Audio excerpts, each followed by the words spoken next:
जय श्री कृष्णा। एक बार फिर आप सभी को हार्दिक बधाई। आज की पोस्ट में हम महिलाओं को दिखाएंगे कि इन 3 जगहों पर उन्हें उनके हाल पर नहीं छोड़ा जाना चाहिए, नहीं तो आपको अपने बाकी जीवन के लिए प्रायश्चित करना होगा। जो आस्तिक है उनके लिए आज का विषय, आज का प्रसंग है। ये शिक्षाप्रद और प्रेरणादायक था। यह आपको वर्तमान परिवेश से यह समझने में मदद करेगा कि महिलाओं को उनके अपने उपकरणों पर नहीं छोड़ा जाना चाहिए, भले ही वह गलती से इन 3 स्थानों पर हों। पद अत्यंत महत्वपूर्ण है, इसलिए हम आपसे पोस्ट को अंत तक देखने के लिए कहते हैं। दोस्तों, ये काफी समय पहले की बात है। बंजारा और उनकी पत्नी व्यवसाय करने के लिए राज्य की सीमा पार कर दूसरे स्थान पर जा रहे थे। जब वे दूसरे राज्य की सीमा पर पहुंचे तो उनका सामना डकैतों से हुआ। डकैत बंजारा के साथ साथ उसकी पत्नी का सब कुछ ले गए। इस प्रकार बंजारा और उनकी पत्नी को डकैतों द्वारा भिखारी करार दिया गया। डकैत मौके से फरार हो गए। डकैत फरार हो गए और लूट लिए गए। हालांकि ले जाने के बाद बंजारा और उसकी पत्नी को चिंता होने लगी और उन्होंने सोचा कि उन्हें आगे क्या करना चाहिए। पहले एक अनजान शहर और एक अनजान शहर में इन दोनों का पतन हो रहा है, क्योंकि दोस्तों, अनदेखे शहर में पैसा ही सब कुछ होता है। बंजारा अपनी पत्नी के साथ अपने सपनों के शहर में जाने लगा। उन्हें इस बात की चिंता थी कि अगर मैं निकट भविष्य में व्यापार करने का फैसला करता हूं तो मैं इसके बारे में क्या करूंगा।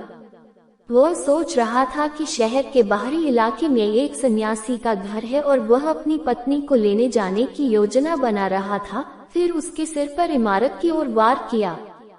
जैसे ही वे घर की ओर बढ़े, उन्होंने देखा कि एक साधु महाराज एक चबूतरे पर बैठे हैं और अपने अनुयायियों से बातचीत कर रहे हैं।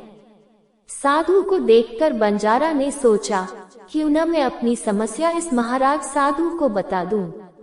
शायद इससे मेरी समस्या का समाधान हो जाए। दोस्तों, ऐसा सोचकर व्यक्ति बदल रहा है। ये साधु महाराष्ट्र के करीब था और एक तरह से बोल रहा था।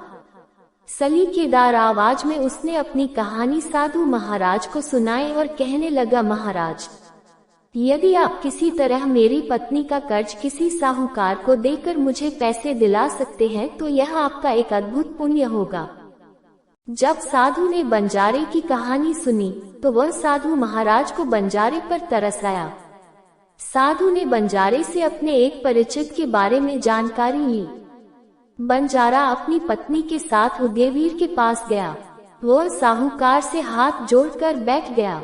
उसने कहा, सेठ जी, मुझे कुछ पैसे चाहिए, मेरे पास देने के लिए और कुछ नहीं है। मेरी पत्नी के पास सब कुछ है। आप मेरी पत्नी को गिरवी रखते हैं और फिर मुझे कुछ नकद देते हैं। मैं पैसे का उपयोग करके व्यापार करूंगा और शीघ्र ही ब्याज चुकाते हुए आपके पैसे वापस कर दूंगा। मैं अपनी पत्नी को भी तुम्हारे चंगुल से छुड़ा लूंगा। आपने जो राशि अदा की है उसके लिए मेरी पत्नी मेरे द्वारा गिरवी रखी गई है। दोस्तों, जब साहूकार को बंजारे के बारे में बताया गया तो साहूकार पैसे उधार देने को तैयार हो गया और बदले में उसने बंजारे की पत्नी को उसे उधार दे दिया। अपनी पत्नी को बंजारा महाजन के पास गिरवी रखकर और सेठ से ऋण प्राप्त करके वह एक व्यवसाय शुरू करने में सक्षम था। उस पैसे से बंजारे ने जानवरों का कारोबार शुरू किया। बंजारा किसानों से कम कीमत पर पशु खरीदता था। फिर उसने इसे अन्य किसानों को बेच दिया जिन्हें इसकी आवश्यकता थी, उच्च कीमत पर। इसलिए बंजारा ने अपेक्षाकृत कम समय में बहुत सारा पैसा नकद बना लिया। दोस्तों, बंजारे के बहुत पैसा बनाने के बाद 1 साल बाद बंजारा उस शहर में लौट आया जिसमें उसने अपनी पत्नी को चीता के पास गिरवी रख दिया था। बंजारा नगर में घर बदलते हुए सीता उसी साहूकार के पास पहुंची। साहूकार से बात करके साहूकार से कहा, सेठ जी, आप अपना हिसाब करके पैसे ले लीजिए और मेरी पत्नी को वापस मुझे और मेरे दोस्तों को लौटा दीजिए। ये सुनकर उदयवीर ने पूछा, भैया, मैं आपको क्या बताना चाहता हूँ। आज से 3 महीने हो गए थे। आपकी पत्नी बीमार थी और उसी बीमारी के कारण आपकी पत्नी का देहांत हो गया। मैंने आपकी पत्नी का बहुत ध्यान से इलाज कराने में मदद की, साथ ही सबसे प्रभावी भेदी कीमो भी दिखाया, लेकिन फिर भी मैं आपकी महिला को जीवित रख सका।